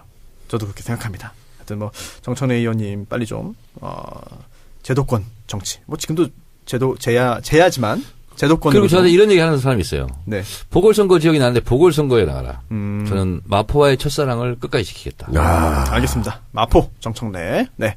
아유 이게 광고를 보내드려야 되는데 이야기하다가 타임을 놓쳐가지고 여기까지 밀려 왔습니다. 광고 듣고 다시 한번 오겠습니다. 피부 트러블. 너 때문에 소개팅이 하나도 안 돼. 가란 말이야. 내 나이 20살 트러블이 없어지지 않는다. 이지은 바를거리 자연의 벗 화장품으로 날 채워줘. 영양과 보습으로 피부가 숨을 쉬게 해주세요. 천연식물 요래 전 성분에 자극 없는 이지은 바를거리. 지금 딴지마켓에서 만나실 수 있습니다. 홈페이지, 쇼핑몰, 이미지컷, 파노라마 VR 등 다양한 웹 콘텐츠를 제작하는 크로비즈입니다. 다양한 분야의 콘텐츠를 제작한 경험을 바탕으로 고객님의 상품과 서비스를 가장 효과적으로 홍보할 수 있도록 최선을 다하고 있습니다. 사전 기획에서부터 제작, 관리, 유지 보수까지 믿고 맡기실 수 있도록 고객과 소통하는 크로비즈입니다. 홈페이지는 crowiz.co.kr 또는 010-2835-6552로 낮이든 밤이든 언제든 연락주세요. 감사합니다.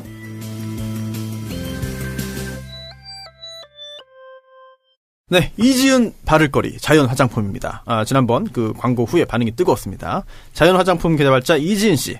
갑자기 뚝딱 만든 게 아니고요. 94년도부터 자연의 벗이라는 상표로 한살림 등 그 생협에 공급을 해왔는데요. 이번에 이지은 이름을 걸고 새롭게 이지은 바를거리로 다시 한번 찾아왔습니다. 피부가 건강의 바로미터죠.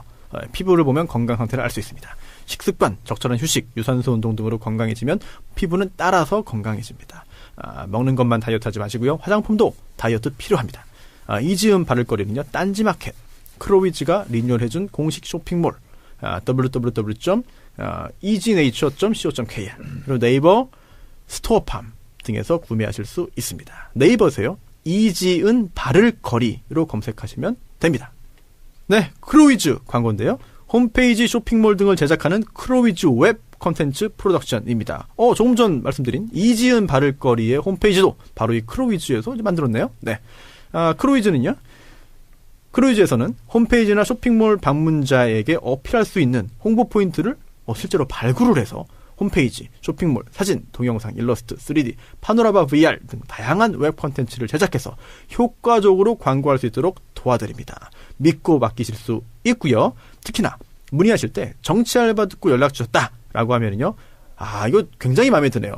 행복한 가격으로 제작해 드린다고 합니다. 행복한 가격 얼마인지 궁금해서 저도 한번 전화 한번 해봐야겠습니다. 네, 070 070-8254-6552 070-8254-6552번이고요. 홈페이지는요. www.crowig.co.kr입니다. 크로위즈 광고 들으셨습니다.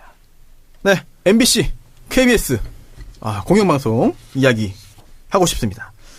드디어 고영주, 김장겸 물러나게 됐습니다. 박문진 이사가 열렸고요.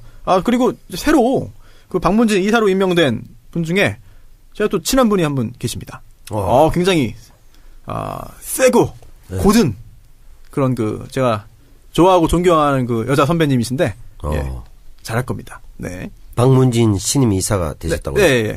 네. 돼가지고 뭐 이번에도 이결권을 행사해가지고 고영주, 김장겸에 대해서도 이제 힘을 썼죠. 이제 사실 김장겸 사장 해임은 주주총회까지 이제 요식행이지만 다 열어가지고 이제 다 했습니다. 그렇다면은 이제 그 다음 단계는 뭐가 되느냐? 사실 이제 고영주, 김장겸 문제의 마무리가 아니라 시작인 것 같아요. 그렇습니다. 네, 해결의 첫 발걸음인 것 같습니다. 앞으로 어떻게 됩니까? 이런 거잖아요. 문재인 대통령 하나 바뀌었다고 대한민국이 바뀌냐? 네. 공무원 조직이 바뀌냐? 뭐가 바뀌냐? 이런 얘기 있잖아요. 김장겸 사장 하나 나갔다고. 네. 그 대행은 누가 하는지 아세요? 문재인 있는 부사장이 하고 있어요. 지금. 백종문. 네, 그렇습니다. 네. 그분도 뭐 왔다 갔다 하던데. 그 녹취록에 자주 등장하는 그분 아닙니까? 그렇습니다. 네. 네. 그래서 이제 시작이다. 네. 이제 MBC도 적폐청산. 네, 이제 총성이 올린 거죠. 아하, 이제 시작이다. 네. 네, 이제 시작이다. 저도 MBC에 연락 받았는데 제가 그 라디오에 TV는 없고 라디오에 2개 고정 출연을 했어요. 그런데 네. 다음 주부터 정상 제작한다. 준비하고 있어라라고 하는 연락을. 어떤 프로죠? 새벽 3시에 하는. 새벽 3시? 네. 이주연의 영화 음악이라는 프로. 벌써 3년 됐어요. 3년. 그때 생방송이에요? 아니, 녹음이죠. 네. 거기서 무슨 영화 속 법률 이야기를 매주 영화 한 편 골라가지고 청취율이 0.003 정도 나오겠네. 조사 안 합니다. 아니 그 영화 음악은 그래도 굉장히 유명한 프로인데. 그럼요. 예전에 네. 그 정은임 아나운서가 정은임의 했죠. 영화 음악부터 해가지고 뭐 네. 쭉쭉 배우 정치도 거쳐가고, 네, 쭉 뭐 굉장히 고정 팬들이 많습니다. 3시에 누가 들어요 그걸? 네? 꽤 들어요. 그래요? 그럼요. 죄송합니다. 지금 지금 무시하신 겁니까? 3시에 듣는 청취자 여러분들 참 네. 대단하신 분들입니다. 팟캐스트도 있고, 네. 네. 다 들을 수 있습니다. 사람이 네. 꼭 밤에 잔다고 생각하는 선입견을 그럼요. 버리십시오. 밤에 일하는 분들이 얼마나 많은지 자, 그리고 지금. 고정. 그리고요. 지금은 라디오 시대. 그래서 역시 법률 상담. 지금 생활 라디오 법률. 시대? 네. 진행자가 누구죠? 지금 문천식 씨하고 누구야 갑자기 기억이 안 나네. 그건 좀 정선희 씨. 정선희 씨. 지금 라디오 시대. 그건 유명하잖아요. 아니, 그 조영남, 최유라 씨가 하다가 바뀌었죠. 바뀌었구나. 그거. 예. 최유라 씨가 하차했어요? 하차했죠. 예. 굉장히 오래 했었는데. 한 20년 가까이 하지 않나요? 네, 그쵸? 오래 했죠. 예, 20년까지는 아닌가? 10년인가? 배우 생활을 하다가 진행자 쪽으로 넘어갈 때. 저 배우인지도 몰랐어요, 사실은. 원래 라디오 유명했죠. 전문 진행자인 줄 알았어요. 좀 많이 배우세요. 알겠습니다. 김장겸 전 사장이 해임된 후에 이런 말 했어요. MBC의 독립을 끝까지 지켜내지 못해서 송구하다. 이게 정말 이거 누구한테 하는 말인지 모르겠는데 정규님 어떻게 들으셨어요? 그냥 자다 봉창 두드리는 소리다 생각합니다. 논평할 가치가 없어요. 가치가 없습니까? 네. 넘어갈까요? 네. 알겠습니다. 자기가 사장으로 있으면 MBC가 네. 독립되죠. 또, 정상을 예. 그러니까 공정 언론에서 독립돼 버리는 거죠. 구속영장은 기각된 김재철 전 사장도 MBC는 장악될 수 없다. 라는 말 했습니다만 본인들이 장악한 것 같은데. 네. 하여튼 친일파들이요. 네. 8.15 해방이 되자 네. 이렇게 해방을 맞이할 것을 막지 못해서 죄송하다. 그게 본심이겠죠. 뭐 그런 거 아닌가? 예전에 기억나는 게 친일파들한테 아니 너 왜 그랬냐 해방 왜 그랬더니 몰랐다. 네. 뭘 몰랐냐 그랬더니 아니 일본이 이렇게 망할 줄 몰랐다. 아마도 그 부역자들은 이런 이야기를 지금 이런 생각을 하고 있지 않을까 생각이 되고요. 근데 진짜 억울한 사람들이요. 네. 1945년 8월 13일까지 독립운동하다가 네. 14일부터 친일하는 분들 있잖아요. 14일 날 뭐 창씨 개명하고 서명하고 그래요? 그런 분들 참 억울한 분들이. 그건 억울해요. 아니 그럼 시대의 흐름을 그 정도도 몰랐다는 얘기입니까? 그때 뭐 언론이 뭐 그래요? 제대로 있었습니까? 근데 그런가? 네, 원폭이 사실 15일에 떨어진 게 아니잖아요. 그 전에 떨어졌는데. 그래도 소식이 빨리 왔을까요? 네, 산속에서. 그렇네. 인터넷 아니 보니까. 그리고 네. 실제로 또 한국전 때도 네. 경북 북부나 이쪽에 상간에 전쟁 전쟁 난 줄 몰랐어요? 모르고 지나간 사람도 그래요? 있어요. 심지어 일제시대인 줄 모르고 이런 쪽도 왜냐하면 네. 뭐 토지조사 사업이나 이런 것도 저쪽 안쪽에 산속에 땅 아무 의미 없는데 조사원이 네. 가는 게 비용 더 들잖아요. 네네. 안 간다고. 어. 그래서 일제인지 모르고 또 전쟁 난 줄도 모르고 지나가는 경우도 있어요. 아, 그래요? 네. 그렇군요. 그 정도는 이제 이해를 하겠습니다. 그런데 MBC 노조가 이제 파업을 풀고 바로 다 업무에 정상 복귀한 건 아니에요. 그렇죠? 그렇죠. 이제 예능이나 이런 쪽들은 뭐 제작 복귀 소식이 들리는데 지금 보도 쪽은 그게 아니라 지금 업무 중단 상태, 제작 중단 상태로 지금 남아 있겠다라고 했습니다. 그렇다면은 사장이 새로 선임이 돼야 되고요. 그렇죠. 또 이제 주요 이제 보직들도 이제 새로 선임이 될 것으로 보입니다. 네. 그렇게 돼야만 정상화될 것 같은데 그렇다면 앞으로도 계속 또 응원하면서 제대로 된 그런 이제 전환이 또는 복귀가 이루어지도록 좀 네. 힘을 몰아줘야 될 것 같고요. 그리고 또 저는 잘 못 봤는데요. 사실 배현진 아나운서 MBC의 이게 상징이었죠. 코미디죠. 네. 상징이었는데 직접 그 뉴스를 했다고 그래요. 어제도. 그러면서 김장겸 사장의 해임을 뭐 본인이 직접 이제 브리핑했다고 합니다. 보셨어요? 보신 분 계세요? 보진 못했습니다. 근데 이게 참 코미디 아닙니까? MBC 코미디 뉴스인데 이게 웃기잖아요. 자기가 친일파인데 뉴스 앵커에 예를 들어 네. 친일파인데 우리 사장이 친일파였다고 합디다. 뭐 이런 뉴스 아니에요. 그렇네요. 지금 뭐 웃기는 정말 그렇습니다. 배현진 아나운서는 지금 아나운서국 소속이 아니고 지금 이제 기자로 알고 있습니다. 그래서 아마 아나운서실에서는 실로 다시 복귀하지는 않을 것 같고 또 하나 아나운서들이 고소했죠. 예, 신동호 국장. 네. 신동호 국장. 오늘 시선집중 아침 프로그램에서 하차했다고 합니다. 네. 글쎄요. 뭐 너무 늦은 게 아닌가 생각이 되기도 하고. 청와대에 있는 신동호 연설비서관은 참 훌륭한데. 동명이인인가요? 네. 그런 분이 계세요? 신동호. 그럼 지금 그 문재인 대통령의 연설문 작성하는 건가요? 그렇습니다. 그렇군요. 시인 출신이고요. 네. 제가 아는 신동호도 있는데. 그래요? 그 사람인가? 네. 청와대 갔나?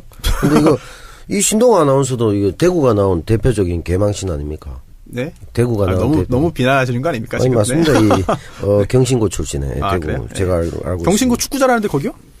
그 경신 그건 서울인가? 대구가 그 정도 축구 못할걸요? 그래요? 알겠습니다. 오늘 청구가 기사 잘해요, 제목이 청구가. 이렇군요. 신동호 MBC 시선집중 하차. 네. 부당정보 아나운서 11명 돌아온다. 신동호가 내려가니 네. 부당정보 아나운서 11명이 돌아오네. 전 사실 한 가지 보시자면은 좀 우려되는 게 있긴 해요. 왜냐면 이제 부당정보돼가지고 고통을 겪은 아나운서도 많고 또 소극적으로 저항을 했던 아나운서도 있고 아니면 저항을 하지 않았던 아나운서도 있습니다. 그리고 또 아니면 소극적으로 협조했던 아나운서도 있고 다 달라요. 처한 현실과 그런 것들이 생각도. 그런데 이거를 너무 하나의 기준으로 일괄해서 처리하려고 하다 보면은 오히려 이제 분열이라든지 갈등이 너무 커지지 않을까 이런 생각도 좀 들면서 약간 좀 현명하게 특히나 이제 아나운서들 좀 잘 대처해 나가기를 좀 기대하고 좀 관심 있게 더욱더 지켜보도록 하겠습니다. 마지막으로 KBS 한번 간단하게 살펴볼까요? 제가 모 기자한테 KBS 현 상황을 좀 받았습니다. 쪽지로. 사실 노조가 많잖아요, KBS에. 네. 복수노조. 네네. 그러면서 이제 현재 그 사측에 굉장히 좀 가까운 노조도 있는데 방송법 개정을 전제로 해가지고 우리는 방송법 개정되면 고대영 사장이 물러나겠다고 했으니 일단 우리는 복귀하겠다라는 말을 했습니다.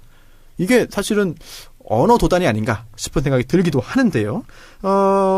이 부분에 대해서는 어떻게 보십니까? 고대영 사장이 물러나지 않기 위한 꼼수를 쓴 거냐? 그런 거죠. 방송법 개정이 가능한가요, 지금? 방송법, 선거법 이런 건 무지하게 어려워요. 그러니까요. 네. 거의 불가능하게 가까운 걸 조건으로 건 게 아닌가. 그렇습니다. 그렇다면 안 물러나겠다. 이거하고 똑같습니다. 네. 박정희 유신헌법 있잖아요. 네. 유신헌법에 지방자치제도를 실시한다. 네. 다만 네. 남북 통일을 위해 한다. 그 시행을 심하게 유예한다. 그렇네요. 야, 알겠습니다. 그 결국 자기 죽고 나서 한다 이 말이잖아요. 그리고 죽었잖아요. 제대로 그렇네요. 됐네요. 예. 예. 통일 언제 될지 아직도 모르겠네요. 알겠습니다. 손수호 변호사. 네. 정치 알바. 네. 하차해라. 네. 1000회 이후에 생각해 보겠다. 전해요. 예. 그렇군요. 알겠습니다. 제가 아까 수탉은 그냥 막 던졌는데 다 맞았는데 네. 신동아 아나운서는 경신고가 아니고 대건고군요. 대건고. 네, 학교를 네. 잘못 맞췄습니다. 대한건축거래소 대건소가 떠오릅니다. 대건소가 또. 네. 예. KBS는 사실 근데 MBC는 파업해가지고 네. 프로그램 제작에 차질이 많이 생겼어요. 그래서 파업 티가 났는데 KBS는 티가 덜 났습니다. 절 나고 있어요. 네. 그렇기 때문에 지금 경영진도 큰 타격 없이 지금 버틸 수 있는 거 아니냐 이런 분석이 나옵니다. 어떻게 보세요, 나 배우님? 뭐 그런 측면이 충분히 있다고 제가 보고요. 고대영 사장이 계속 버틸 수 있었던 이유가 결국은 이 프로그램의 타격이 네. 약하니까 뭐 견딜만하다. 이 정도면 내가 뭐 끝까지 뻗댈 수 있겠다라는 판단도 하지 않았을까. 네. 그러니까 뭐 김장겸 이쪽 같은 경우는 MBC가 뭐 워낙 세기도 세고 이게 많이 알려졌으니까 어쩔 수 없이 뭐 엔딩을 해야 되겠지만 네. 고대영은 아직 버티는 이유가 거기에 있지 않나 봅니다. 그래요. 자, 이제 KBS 모 기자의 그런 쪽지에 따르면 KBS 그 주요 보직들이 예. 지금 고대영 사장에 대해서 용퇴를 권했는데. 아, 그렇죠. 간부들이 권했죠. 근데 거기에 대해서 약간 좀 받아들이지 않는 그런 그 이야기, 그 태도를 보이자 간부들도 약간 좀 돌아서는 듯한 느낌이 있다. 간부들도 혀를 내차면서 그랬다고 하죠. 야, 도저히 답이 없다. 간부들이 그러니까 간을 보는구만. 부가 있냐 없냐. 먹을 게 있냐 없냐. 부가 뭐예요? 부. 몰라요? 네, 뭐예요? 부가 있어 없어. 빨리 만드세요, 지금 빨리. 먹을 게 있나 없나 이제 부. 그렇지. 빈부. 부. 네, 정천혜 의원님이 이제 약간 순발력이 약간 떨어졌습니다, 오늘.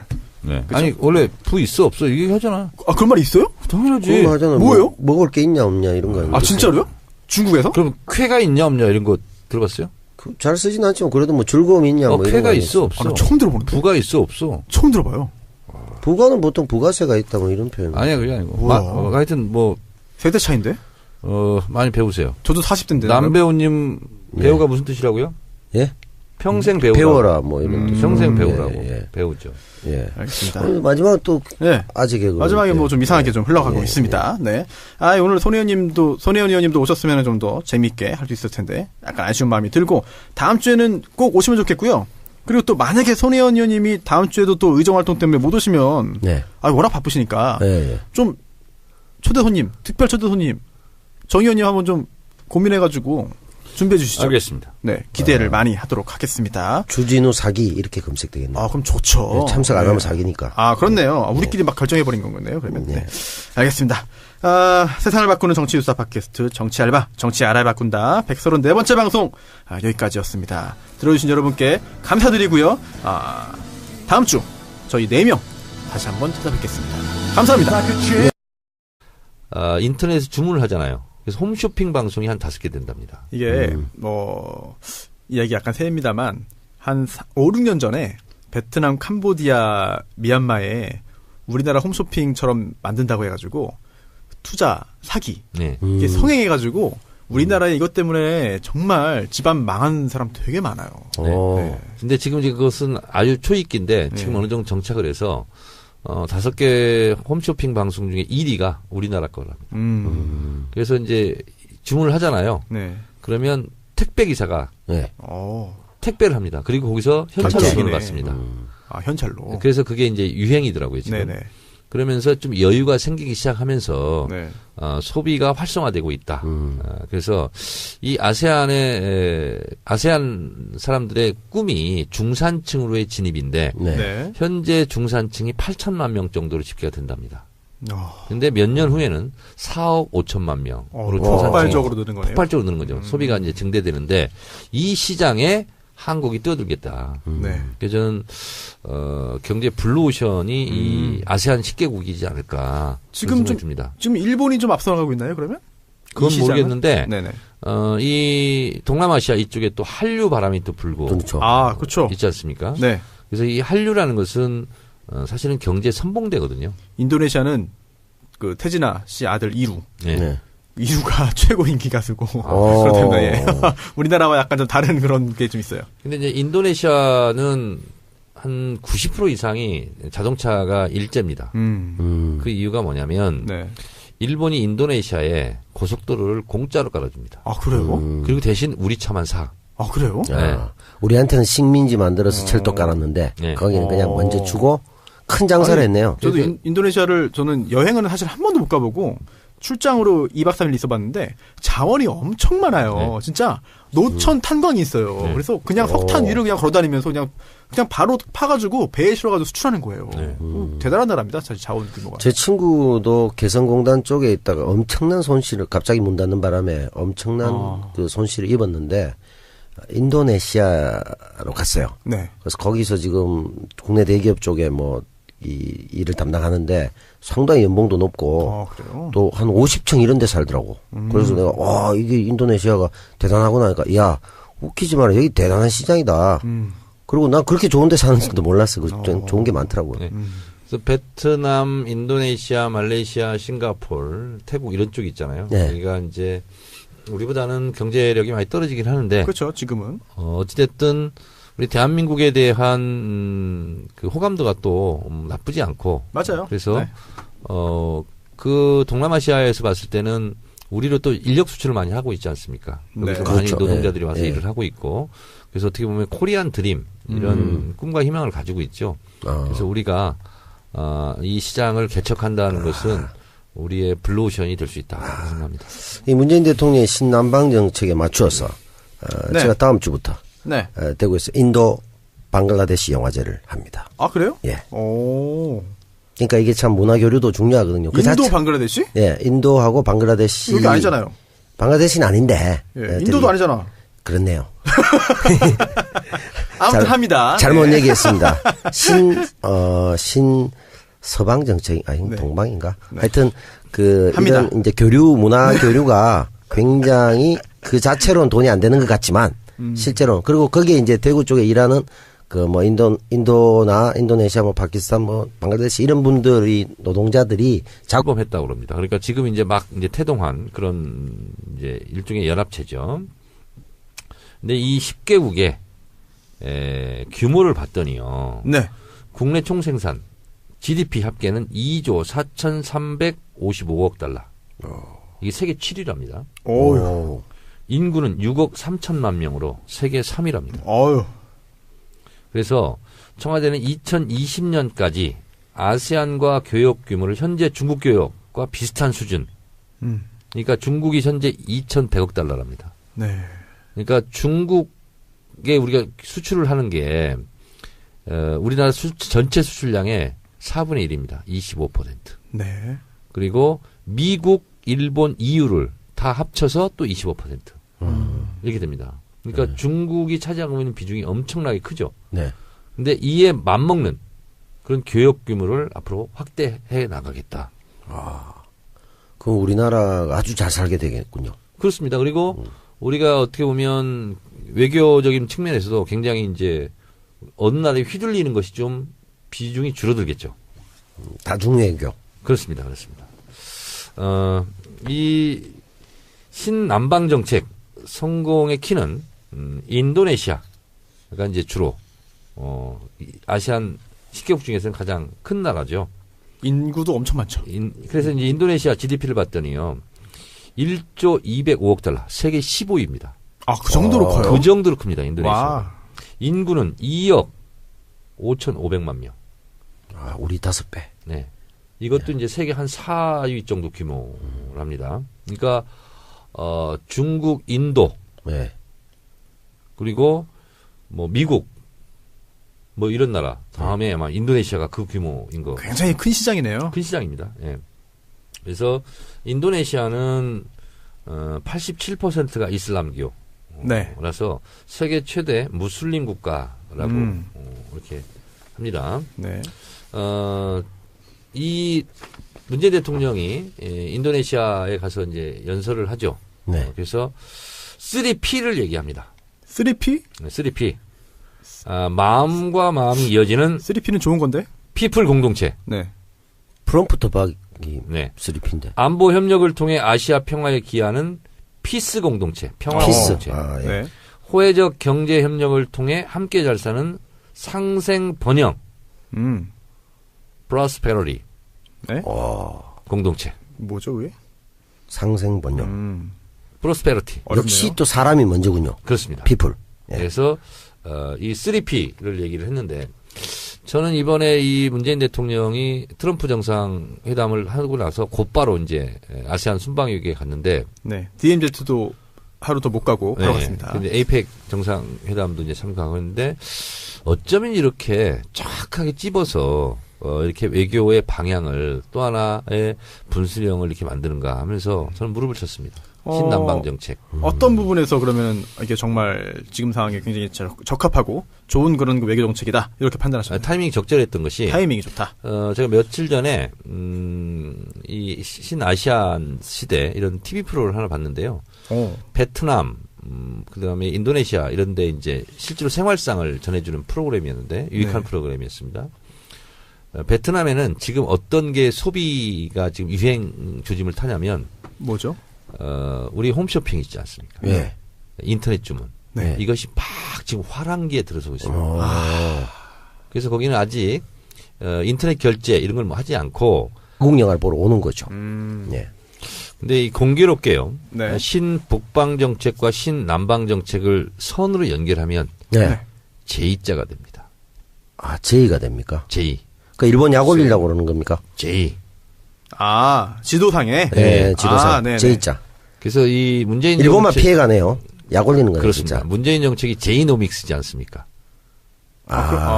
제이노믹스. 제이노믹스. 아, 네네. 그래서 이 제2정책이 제2정책. 맞네요. 신남방 정책.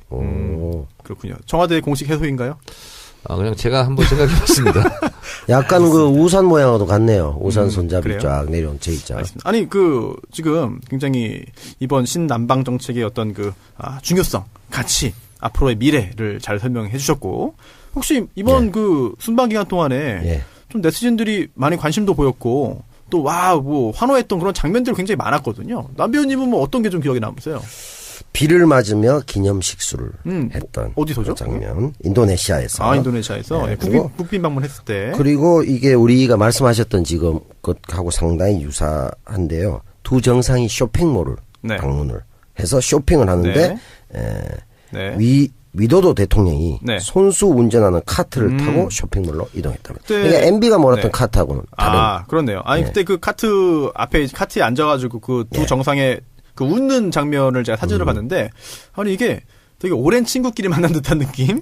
되게 그런 가식적이지 않은 그런 그 모습이 느껴졌고, 또 이제 그 기념식수 할 때도, 나무 심을 때도, 우산을 각자 하나씩 쓰고 있었잖아요. 근데 인도네시아 대통령이, 문재인 대통령이 이제 그 삽을 이제 하니까, 그 우산을 또 씌워주고 있었습니다. 근데 그런 장면 이제 포착된 사진들 좀 굉장히 재미있게, 흥미롭게 좀 본 기억이 나네요. 이 삽도 그렇네요. 그 MB가 하면 삽질이지 않습니까? 삽질이죠. 예, 문재인 대통령이 하면. 기념식수. 기념식수. 좋은. 인도네시아 이 대통령이 조코 위도도예요. 조코? 좋고. 조코. 위도도. 조코 위도도인데 1961년생인데요. 이분이 사실상 민주화 운동을 거치면서 우리로 치면 뭐 첫 문민 대통령이라고 그럴까? 그래서 이 지지도 상당히 높답니다. 인기도 많고. 그리고 문재인 대통령하고 좀 비슷한 성격인가 봐요. 그래요? 또 과거사도 비슷하네요. 민주운동하고 또 대통령 되고. 그래서 더 친할 수도 높답니다. 지금. 제가 인도네시아 방문했던 기억이 저는 특이하게도 배를 타고 갔습니다. 경남 하동에서 배를 타고 출발해가지고 인도네시아 반자르마신이라는 곳으로 들어가가지고 한 일주일 갔어요. 배 타고. 배를 일주일이나 탔다고? 예. 석탄 화물선을 타고 가가지고. 석탄 사업도 합니까? 석탄 사업을 제가 하는 건 아니고 당시에 뭐 좀 일이 있어가지고 배를 타고 갔습니다. 화물선 타고. 이분이 대학교를 여기를 나왔네요. 가자마다 대학교. 가자마자 공부를 시작하니까. 가자마다 초속성 코스를 자랑하는 산림학을 전공하셨군요. 산림학. 그럼 기념식수 할 때 본인이 더 잘하시겠네요. 그렇네요. 근데 민주화 동지가 하시니까 얼마나 좋아하셨겠어요. 그렇습니다. 그 신남방 정책이 우리가 발음이 헷갈리긴 한데 신남방 정책도 맞는 것 같아요.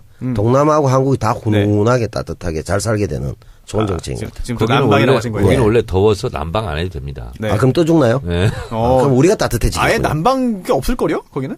그럴 거예요. 냉방만 해야 되겠다. 난방 시설이 없을 것 같은데? 맞네. 그렇죠. 난방하면은 그거는 그럼 우리가 따뜻해지자 이런 찜질방 뜻입니다. 같은 것도 안 되겠네요. 거기는. 사우나도 없고 하겠다. 아니 그거 수출해보면 사람들이 또 느끼겠죠. 제대로. 그런가요? 보면 우리의 선진 방식을 또. 근데 진짜 인도네시아 사업 때문에 여러 사람 망했어요. 정말 진짜. 정말 돈 버는 분도 있지만 저는 정말 주변에서 너무나 많은 사람들이 이 사업 때문에 망한 사람 보고 또 이게 정말 열심히 투자해서 정상적으로 하다가 사업이 안 되면 이해하겠는데 다른 사람, 한국 사람 돈을 뜯어먹는 사기꾼들이 많습니다. 이제 의뢰인 중에도 참 그런 피해 당한 분들이 정말 예전부터 되게 많은데 이 조심하셔야 돼요. 신남방 정책을 추진함에 있어서 이제 인도네시아, 베트남, 태국, 말레이시아 뭐 이런 나라들이 이제 주요 국가일 텐데요. 베트남에 제가 예전에 다녀온 적이 있습니다. 네. 네. 아까 호치민 얘기도 잠깐 하고 그랬는데. 의원 시절에, 현역 시절에. 아니, 옛날에. 예전에. 그 전에. 네. 베트남에는 라이따이안이라고 있습니다. 있죠. 네, 우리 네. 파병, 장병들과 관련 있는 네. 분이죠. 저는 베트남, 얼마 전에 베트남에서 사업하고 있는 분을 만났는데, 네. 문재인 대통령 출범 이후에 상당히 분위기가 좋아졌답니다. 아. 한국인에 대한 인식. 네. 근데 베트남이 상당히 대인배적인 기질을 갖고 있어요. 네. 베트남의 유명한 속담인데요. 물러간 적은 뒤쫓지 않는다. 그래요? 네. 이런 이제 베트남 사람들이 어떤 기품 이런 게 있어요. 네. 그래서 베트남은 전쟁에서 진 적이 없습니다. 그렇죠. 아, 그런가요? 네네네. 미국을 물리쳤는데 뭐. 네, 초강대국 미국을 물리친 나라 그런 자부심이 엄청나요. 혹시 그 우리나라랑 또 교전했는데 당시에 그런 거에 대한 뭐 악감정이나 반감이 좀 있나요? 그래서 예전에 사실은 미안해요 베트남 운동이 있었어요. 네. 그 주도한 사람이 누구냐면 구수정 씨라고 한신대학교 학보사 출신이고 제 또래예요. 네. 한겨레 21에서도 그런 활동 되게 많이 했던 걸로 기억합니다. 고엽제전후 이런 데서 이제 네. 한겨레 신문에 가서 윤정기 모래도 뿌리고 이렇게 굉장히 이렇게 그런 일이 있었는데 민간 차원에서의 미안해 베트남 운동도 있지만 한 번쯤은 우리도 그럼요. 정식으로 베트남에 대해 미안하다. 네. 왜냐하면 그게 없어도 베트남은 뭐 크게 뭐 개념치는 않은 것 같아. 그런데 한 번쯤은 그런 좀 식긴급 이런 게 좀 필요하지 않나. 그렇죠. 그 굉장히 심한 그 민간인 학살을 우리가 자행했고 네. 그것에 대한 공식적인 사과나 반성이 또 있어야 되고 우리 쪽에도 독립 다큐멘터리를 그쪽으로 지금 수년째 제작하고 있습니다. 제 친한 분이 근데 제작비가 없어가지고 많이 힘들어하는데 자기는 이제 그 미안함을 정확하게 이제 영화로 만들어서 보여드리고 싶다 이렇게 이제 파월 장병들에게 뭐 책임을 묻자 이런 게 아니라 어쨌든 네. 국가 대 국가로 그렇죠. 이런 문제는 매듭을 한번 풀고 하는 것이 좋겠다. 그러면 훨씬 더 가까워진 나라가 될 것 같아요. 그것도 이제 박정희가 결국은 그 돈을 슈킹하고 상당히 저 병사들 월급까지 슈킹하고 하면서 미국에 이제 의도적 용병을 하면서 그런 그 자행됐던 슬픈 역사죠. 그러니까 제가 고엽제 전후의 분들하고도 가깝게 잘 지냅니다. 친하게 지내고 저희 동네도 그런데 이제 생명수당이라고 하셨어요. 베트남 전쟁. 그죠. 예. 그걸 다 갈취를 한 거죠. 사실. 그럼 그 생명수당은 미국으로부터 받는 겁니까? 그렇습니다. 그러니까 예를 들면 제가 그때 자이툰 부대 이라크 네네. 그때 병사들이 경쟁률 6대 1이었어요. 예. 가면은 그래요? 월급을 한 200만 원 받습니다. 200만 원 좀 넘게 받아요. 장병들인데 사병들인데. 네. 근데 전투에 참여했다면 네. 지금 화폐 가치 그 정도 이상을 받았다는 거죠. 그렇겠죠. 그런데 정부에서 다 떼간 거죠. 상당히 많이 떼먹었다고 나오죠. 그걸 이제 자기 그 비자금으로 어떤 네. 뭐 이쪽으로 쓴 거죠. 네. 그런데도 동상 세우고 있네요. 그러니까 참 슬픈 일이죠. 그래서 이제 고엽제 전후의 파병 장병들을 만나면 제가 그래요. 이것은 국가를 대상으로 손해 보상이 아니다. 이것은 정당하게 국가가 뺏어간 돈을 반환 청구를 해야 된다. 네. 근데 그렇게 민사적으로 나가면 사실 시효가 다 끝나가지고 그렇습니다. 쉽지가 않을 겁니다. 특별법 이런 걸 통하지 않으면 불가능하죠. 네, 그렇죠. 역시 정 의원님이 역시 여러 가지 분야에 대해서 고민도 많이 하시고 그런 것 같습니다. 필리핀도 이번에 그 아세안의 주요한 국가인데 또 동남아 3개국 순방에 포함되어 있지 않았습니까? 이제 맞아. 세상을 바꾸는 정치 수다 팟캐스트 정치 알아야 바꾼다. 정치 알바 134번째 방송 시작하겠습니다. 이번 회에도요. 역시 안타깝게도 손혜원 의원님은 예산 소요 때문에 참석하지 못했고요. 안타깝습니다. 정청래 의원님 그리고 남태우 배우님과 함께 시작하겠습니다. 첫 순서 정청래의 키워드 분석. 이번 주 뭡니까? 신남방 정책. 신남방. 네. 남방. 남쪽. 그렇습니다. 남쪽이네요. 알겠습니다. 굉장히 좀 어려운 내용이 나오지 않을까 하는 걱정도 됩니다. 굉장히 쉽습니다. 그렇습니까? 네. 쉽게 풀어서 설명해 주시면요. 저도 옆에서 있으면서 많이 배우겠습니다. 시작하시죠.